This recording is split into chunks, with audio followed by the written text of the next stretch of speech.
And then there's Tabitha. She is the only adult woman raised from the dead in all of Scripture. And she's the only person raised by one of the apostles. Why? Why this woman really, what did she do? What were her gifts? What were her talents? I mean, what was her value really in the kingdom? I mean, don't we ask ourselves that? We kind of say, what can I really do? How can I really make a difference? What do I have to be able to do to really, help somebody? You know who else asked that question? Moses. Moses was given all these excuses to the Lord why he didn't need to be the one to go to Egypt and face Pharaoh and try to bring the Israelites out. He was giving all these excuses. And finally he's like, well, what if they don't believe me? What if they don't believe I really talked to the Lord? And the Lord finally went, Moses, what is in your hand? And he goes, a staff. And he said, throw it on the ground. Moses threw it on the ground and it turned to a serpent. He said, now pick it up by the tail. And he picked it up by the tail and turned back into a staff.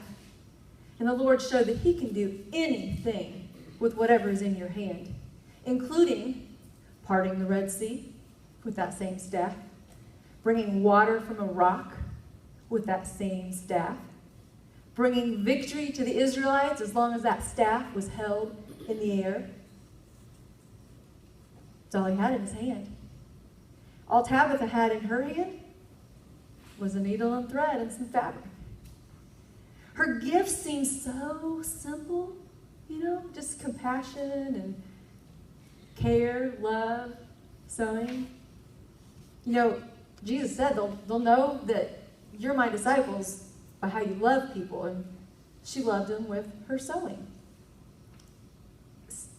But it seems too simple. But that's the kicker. That's how Satan twists it for us. Do you realize that what is so easy to you? I've heard so many people over the 20 years of ministry, we say, oh, you're really good at this, and we'll go, that's not anything. That's nothing. Do you realize what is so easy to you? That's your talent. That is your talent. And it is as simple as, I will fess up, and those who know me know this is very true. I am an awful listener. That is not a gift that I have, and I wish that I did. I see people that just can listen for hours, and I'm always like, "Can we get to the point? Come on, By the time we get to the stoplight, finish the story." And I don't have good listening skills. That is a talent. If you're a good listener, that is an amazing talent. And so, her talent of sewing and being there and loving. Do you know that all of these years later, it still lives on?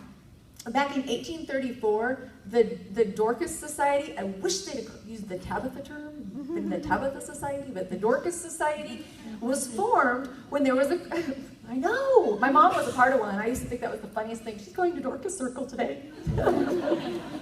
I didn't know what it was. I just thought it was a weird name, weird word. Anyway, it was started when there was a cholera outbreak. Is that how you say it, cholera?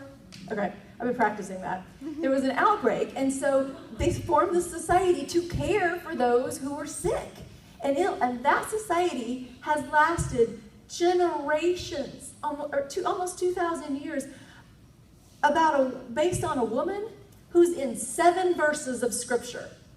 That's it.